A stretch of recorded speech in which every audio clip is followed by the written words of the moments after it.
የጁሪያን ቲምበር መመለስ በጣም አስደናቂ ነው። ስለዚህ በርንሌይ ወራጅ ቀጠና ውስጥ የሚገኝና መውረዱን ያረጋገጠ ቡድን ነው። አርሰናል ደግሞ የዛሬውን ጨዋታ አሸንፎ ማንቸስተር ሲቲ ላይ ጫና መፍጠር የሚችልበትን እድል ነው። ምክንያቱም ከዚህ በኋላ አርሰናል በራሱ እጅ ነው ሁሉም ነገር ያለው ማለት ነው። ሶፊ እንዴት ዋልክ? እንዴት አረፈርክ ብያለሁ። አርሰናል ከበርንሌይ እንንደርደር። እሺ ግርምዬ፣ አድማጮቻችን እንዴት ውላችሁልናል? እንዴት ናችሁልን?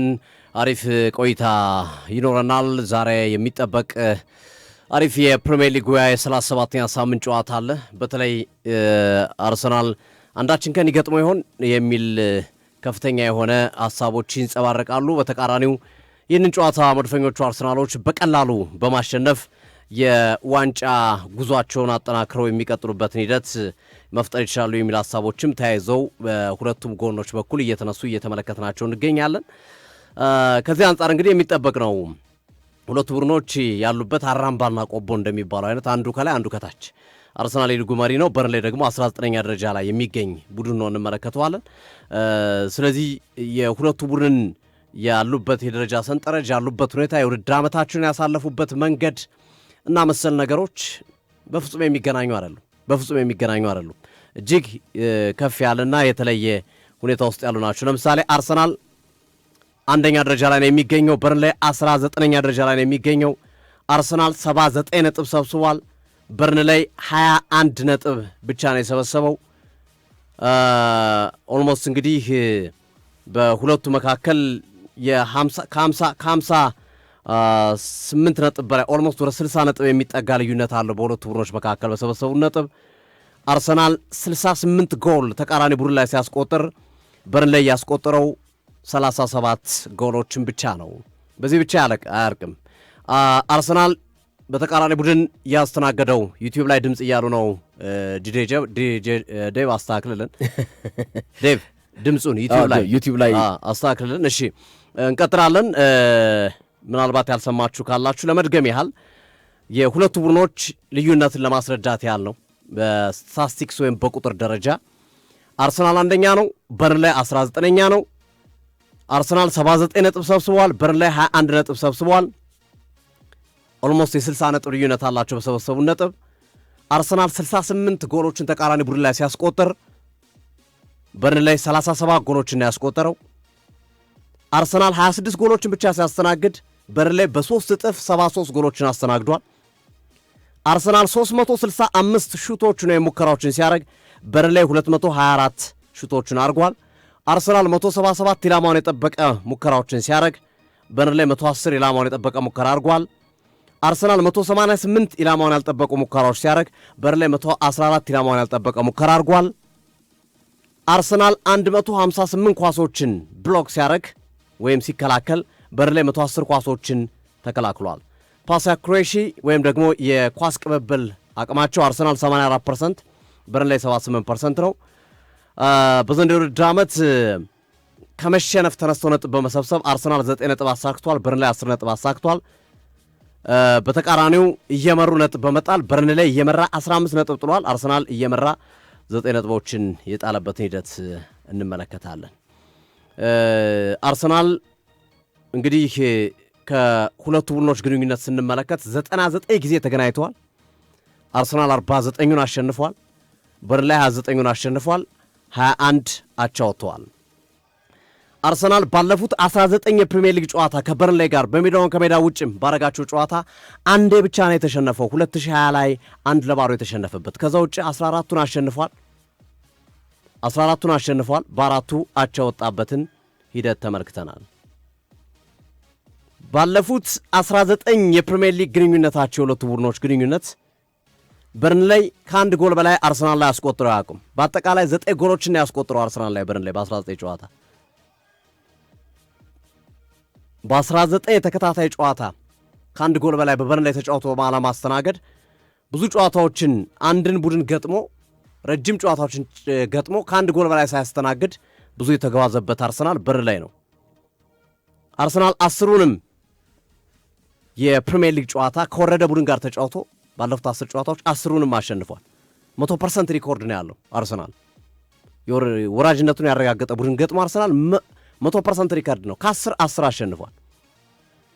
ባለፉት 44 የፕሪሚየር ሊግ ጨዋታ አርሰናል አዲስ ከመጡ ቡድኖች ጋር ተጫውቶ ወይም ከታችኛው ዲቪዚዮን ከመጡ ቡድኖች ጋር ተጫውቶ አርሰናል አልተሸነፈም። 39 አሸንፏል፣ 5 አቻ ወጥቷል። ለመጨረሻ ጊዜ 2010 ላይ በኒውካስል 1-0 ከተሸነፈ በኋላ አርሰናል ባለፉት 16 ዓመታት ከታችኛው ዲቪዚዮን በመጣ ቡድን በሜዳው አልተሸነፈም። 44 ጨዋታ በሜዳው ነው ያልኩት፣ በሜዳው አልተሸነፈም አርሰናል። ያለፉትን 15 ጨዋታዎች አዲስ ከአዳጊ ቡድኖች ጋር ተጫውቶ 43-9 ነው ያሸነፋቸው። አርሰናል 43 ጎል ሲያስቆጥር አዳጊዎቹ 9 ጎል ነው ያስቆጠሩት። አርሰናል ባለፉት 28 ዓመታት በተከታታይ 28 ዓመታት የመጨረሻ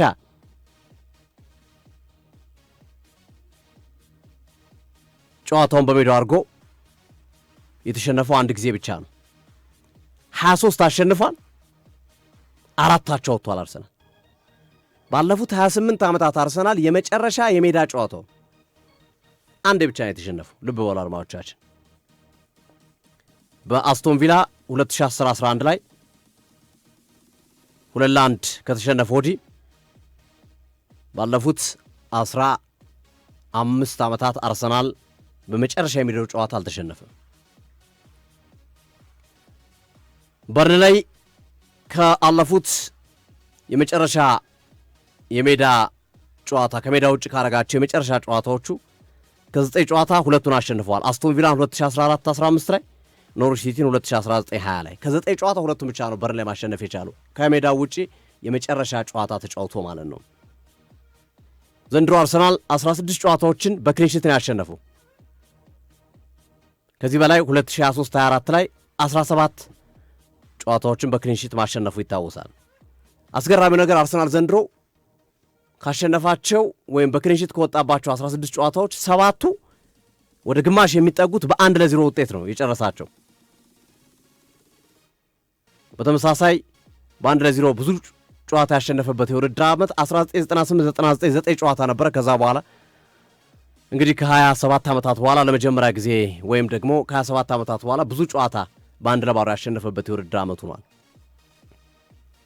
በርንሌይ ከ27 የፕሪሚየር ሊግ ጨዋታ አንዱን ብቻ ነው ማሸነፍ የቻለው። 8 አቻ 18 ተሸንፏል። ከ11 ጨዋታ 1 ነጥብ ብቻ ነው ማግኘት የቻለው። ምን ያህል የደካማነቱን ሂደት የሚያሳይ የሚያስረዳ ነው ብለን ማንሳት እንችላለን። ሌላው አርሰናል በዘንድሮ ውድድር ዓመት ቅድም እንደጠቀስኩት የቆመ ኳስ ጓዞቹ አንደኛ ነው ወይም ሪከርድ ሰብሯል። በ1-0 ውጤት ብዙ ጨዋታዎችን በመጨረስም አንደኛ ነው። ሌሎችም ቁጥሮች አሉት።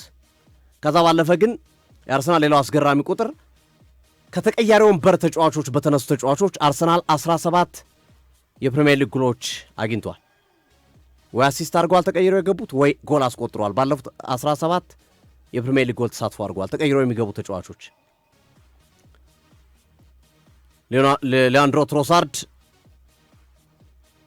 ዌስትሃም ባሸነፈበት ጨዋታ ተቀይሮ የገባው ማርቲን ኦዴጋርድ ነው አሲስት ያደረገው። እና የተቀያሪ ወንበር የአርሰናል የተቀያሪ ወንበር ተጫዋቾች ሚና ምን ያህል ጠንካራ እንደሆነ ማሳያ፣ ከተቀያሪ ወንበር ተነስቶም የአርሰናል ተጫዋቾች ውጤት እንደሚቀይሩ ማረጋገጫ ቁጥር ነው ማለት እንችላለን። ቪክቶር ዮኬሬሽ ካስቆጠራቸው 14 የፕሪሚየር ሊግ ጎሎች 9ኙ በሜዳ ነው ያስቆጠረው ወይም ኤሚሬትስ ላይ ነው ያስቆጠራቸው። በአርሰናል ታሪክ ከ10 በላይ ጎሎችን በሜዳ በማስቆጠር በመጀመሪያው ውድድር ዓመታቸው 3 ተጫዋቾች ነው የሚጠቀሱት። ቴሪ ዳንኤል ሆኖሪ 11 ጎሎች 1999-2000 ላይ፣ ኦሊቨር ጂሩ 2012-13 10 ጎል፣ አሌክዛንደር ላካዜት 2017-18 11 ጎሎች። ስለዚህ ዛሬ 2 ጎል ከጨመረ ይህንን ክብረ ወሰን በመጀመሪያው ውድድር ዓመት ብዙ ጎል በሜዳው በማስቆጠር አዲስ ክብረ ወሰን ሊያስመዘግብ ወይም ሊጋራ የሚችልበት እድል ይኖራል ተብሎ ነው የሚጠበቀውና እያንዳንዱን ቁጥር እያንዳንዱን መረጃ በበረበርን ቁጥር ባየን ቁጥር ሁሉም ነገር ለአርሰናል ነው የሚያደለው። በዛሬው ምሽቱ ጨዋታ ለአርሰናል ከበርንሌይ፣ በዛ ላይ በኤሚሬትስ የሚከናወን ጨዋታ ነው። በኤሚሬትስ የሚደረግ ፍልሚያ ነው። ይሄኛውን ጨዋታ አርሰናል ድል ማድረግ የሚችል ከሆነ ደግሞ ይበልጥ ወደ ዋንጫው የሚጠጋበትን አጋጣሚ መፍጠር ይችላል። በርንሌይ ለምንም አይጫወትም። ለምንም ለክብር ነው የሚጫወተው። ለክብር ነው የሚጫወተው በርንሌይ። በነገራችን ላይ የማንቸስተር ሲቲ ጓደኞቹ እንደ በርናርዶ ሲልቫ አይነት ተጫዋቾች ልክ አንቷን ሲሜኒዮ ለበርንማውዝ ተጫዋች ደውሎ አደራችሁ እንዳላቸው ካይል ዎከርንም ጠይቀውታል። ያው ካይል ዎከር ከጨዋታው በፊትም ማስፈራሪያ ያዘል ነገር ሰጥቷል፣ ተናግሯል። ካይል ዎከር እየገጨንም እያፋጨንም እናቆማቸዋለን። 90 ደቂቃ አንድ ቡድን ምንም ያህል የትኛውንም ያህል የጥራት ደረጃ ይኑረው 90 ደቂቃ አንድ ቡድን ማቆም ከባድ አይደለም። አርሰናል በዚህ ውድድር ገጥመነዋል፣ ሲቲንም ገጥመነዋል። ሲቲ የተሻለ ጥራት ያለው ቡድን ነው የሚልና መሰል ነገር ያላቸውን ይዞት ያላቸውን ሀሳብ መስጠቱ ይታወሳል። እና የቡድን አጋሮቹም ደውለው የቀድሞ የቡድን አጋሮቹ ለዚህ ተጫዋች አደራህም ብለውታል። የበርንሌይ አሰልጣኝ ጃክሰንም ዛቻ ቢጤ ያለው ነገር ነው የሰጡት። ማድረግ እንችላለን፣ ማንነታችን ማሳየት እንችላለን የሚሉ አስተያየቶች ሰሞኑን ሲንጸባረቁ መመልከታችን ይታወሳል። አሰልጣኝ ሚካኤል አርቴታ ትናንት በነበረው ጋዜጣዊ መግለጫ ላይ በሀሳባቸው እንደገለጹትም እንደተናገሩትም እኛ ትኩረታችን ራሳችን ላይ ነው። ምክንያቱም በእጃችን ያለ ነገር ነው። ከእጃችን ውጭ ቢሆን እከሌ ያስጥልልን ይሆን እከሌ እንዲያደርግልን ይሆን የሚል እሳቤ ይኖረናል። በእጃችን ውስጥ ያለ ነው የሚል አስተያየታቸውን ይሰጣሉ። ጋዜጠኛው ይቀጥላል ሲጠይቅ ግርሜ ከ10 ዓመት በፊት ታስታውሳላችሁ የመጨረሻ ጨዋታ በቀረበት ጊዜ የቼልሲን ውለታ ሌስተር ሲቲዎች ይፈልጉ ነበረ በመጨረሻው ጨዋታ ከመከናወኑ በፊት እና ውጤት ያረጋገጡት ተጫውቶ ሳይሆን ሳይጫወቱ ነው። የነገውን ጨዋታ ትመለከታላችሁ ወይ ብሎ ጠየቃቸው። ነገርኩ እኮ እኔ ትኩረቴ በርንሌይ ላይ ብቻ ነው። ስለ ማክሰኞ ጨዋታ ስለ በርንማውዙ ጨዋታ ብዙም ትኩረት የማደርግበት ጉዳይ አይደለም፣ ወይም የተለየ ነገር የማይበት ነገር አይደለም። እኔ ትኩረቴ በርንሌይና በርንሌይ ብቻ ነው የሚል አስተያየት ይሰጣሉ። ይቀጥላል ጋዜጠኛውንም ሌስተር ሲቲ ሻምፒዮን ሲሆን እኮ በጄምስ ቫርዲ ቤት ተደግሶ ነበረ። አንድ ላይ ሆኖ በስክሪን ተጫዋቾቹ ጄምስ ቫርዲ ቤት ተጋብዘው ሁሉም የጄምስ ቫርዲ ቤት ነበረ ሴሌብሬት ያደረጉት ዋንጫውን ሲወስዱ። የመጨረሻው ጨዋታ በእነሱ ከመጫወታቸው በፊት ስላረጋገጡ እና በበርንማውዝ ጨዋታ ላይ ብታረጋግጡ እንዲህ አይነት ነገር አላሰባችሁም ወይ? የማን ቤት ለመሰባሰብ ፈለጋችሁ ወይም ማሰባችሁ ብሎ ይጠይቀውታል። አሁንም ተመሳሳይ ነገር ነው አርቴታ ሀሳቡን የሚሰጠው። እኔ ትኩረቴ በርንሌይ ላይ ነው፣ ከዛ የተለየ ነገር ትኩረት የለኝም። ሌላ ይሄ ዋንጫውን እንትን ቢሆን እንደዚህ ቢሆን የሚለው ነገር የሚያሳስበኝ ነገር አለ። አሁን ጨዋታ የክሪስታል ፓላሱንም ጨዋታ ላይ ትኩረት አድርጌ ነው ስራዬን የምሰራው የሚል አስተያየቱን አስቀምጧል። ከዛ በመጨረሻ የሚያስቀምጡት ነገር በዛሬው ጨዋታ ላይ የአርሰናል ደጋፊዎችን መጠበቅ ያለባቸው አርሰናል ተጫዋቾችም ደጋፊዎችም የሚሰናበቱትም የሚለቁትም የማይለቁትም የዓመቱ መጨረሻ ስለሆነ ቤተሰቦቻቸውን ይዘው እንደሚገኙና ድልም ኖረም አልኖረም ስንብት እንደሚያደርጉ ወይም የዓመቱ መጨረሻ ምክንያት በማድረግ ከልጆቻቸው ጋር እንትን አለ አይደለ ሴርሞኒ አለ ሁሌም በየዓመቱ መጨረሻ የመጨረሻ ጨዋታን በሜዳ ስታረግ የሚሰናበቱ ተጫዋቾች ቻው ይላሉ፣ የሚቆዩትም ይቆያሉ፣ ቤተሰቦቻቸውን ይዘው ያመሰግናሉ ዓመቱን በሙሉ ደጋፊዎች ላደረጉን ነገር እና አርሰናሎች ያው ከዋንጫው በኋላ ይህንን ያደርጋሉ ተብሎ ተጠብቆ ነበር። የዋንጫው ፕሮግራም ስለሚኖር ዋንጫ ያነሳሉም ብሎ ስለሚያስቡ ግን ሚኬል አርቴታና ተጫዋቾቻቸው ዛሬ የዓመቱ መጨረሻ ሁሌም እንደሚደረገው ትሬንድ ስለሆነ በየዓመቱ እንደሚደረገው እንቀጥላለን ብለዋል። ዛሬም ያን ነገር የሚያደርጉበትን ሂደት የሚፈጥሩበት አጋጣሚ እንዳለ የመረጃ ምንጮች እየገለጹ ይገኛሉና ያው በቁጥሮች ደረጃ በማስረጃዎች ደረጃ ይህ ጨዋታ ለአርሰናል ቀላል ጨዋታ ግን በተግባር ትናንት ፍሪደም ሲያገኙ ማንቸስተር ዩናይትድ እና ኖቲንግሃም ፎረስት ያደረጉትን ጨዋታ ተመልክተናል። ምን ያህል በጣም አስገራሚ እንቅስቃሴ እንደተመለከትን በሁለቱም በኩል የሚያስቆጥሯቸው ጎሎች በነፃነት የሚጫወቱባቸው መንገዶችና በርንሌይ ለምንም አይጫወቱም። በነፃነት ነው የሚጫወቱት። በቃ ታለንታቸውን አውጥተው አቅማቸውን አውጥተው ነው መጫወት የሚጠበቅባቸው። ከጫና ነፃ ሆነው የሚያደርጉት ጨዋታ ነው። ገባብን ዶሚኔት ተደረግን እንዲሆን ብለው የሚጨነቁበት ነገር የለም። ይሄ አንዳንዴ ለዛኛው ቡድን ወይም ኢላማ ላለው ቡድን አንዳንዴ አደጋ ሊሆን ይችላል። በአብዛኛው ግን ያኛው ቡድን ዓላማ ሳይኖረው ዓላማ ያለው ቡድን ጋር ሲገጥም ዓላማ ያለው ቡድን የተሻለ ሆኖ ይታያል። ይህም ከዚህ አንጻርም አርሰናል ጠቃሚ ሊሆን ይችላል። ግን አንዳንዴ ደግሞ ምንም ዓላማ የሌላቸው ቡድኖች በነፃነት ስለሚጫወቱ በተለይ ወርደው ቡድኖች ሲያሸንፉ እንመለከታቸዋለን። ግርምዬና ለአርሰናል ወሳኝ ቀን ነው። ይቀን በጣም ወሳኝ ቀን ነው ለአርሰናል። ጨዋታው በርንሌይ የሚገጥመው በርንሌይም ቢሆንም ግን ወሳኝ ቀን ነው ብዬ አስባለሁ። በትክክል ዛሬ ምሽት ጨዋታው 4 ሰዓት ላይ የሚደረግ የጨዋታ መርሃ ግብር ነው። አድማጮቻችን ኤምሬትስ ስቴዲየም ላይ ነው የጨዋታ የሚደረገው። አርሰናል ከበርንሌይ ጠንካራ ፍክክር የሚደረግበት ማሸነፍና ማሸነፍ ለአርሰናሎች በርንሌይ ወራጅ ቀጠና ውስጥ የሚገኝ ነው። የተሻለ አድቫንቴጅ የተሰጠው ለአርሰናሉ። ግን እንዲህ አይነት ጨዋታዎች አንዳንዴ ሙሉ በሙሉ ድምዳሜ ላይ ተደርሶ መግባት ምናልባት እግር ኳስ ስለሆነ አስቸጋሪ ሊያደርገው ይችላል። ተጫዋች ቀይ ካርድ ሊመለከት ይችላል እና ጥንቃቄም የማይለየው ጨዋታ እንደሆነ እገምታለሁ። ጥሩ ፉክክር ማታ ላይ እናያለን ብዬ አስባለሁ።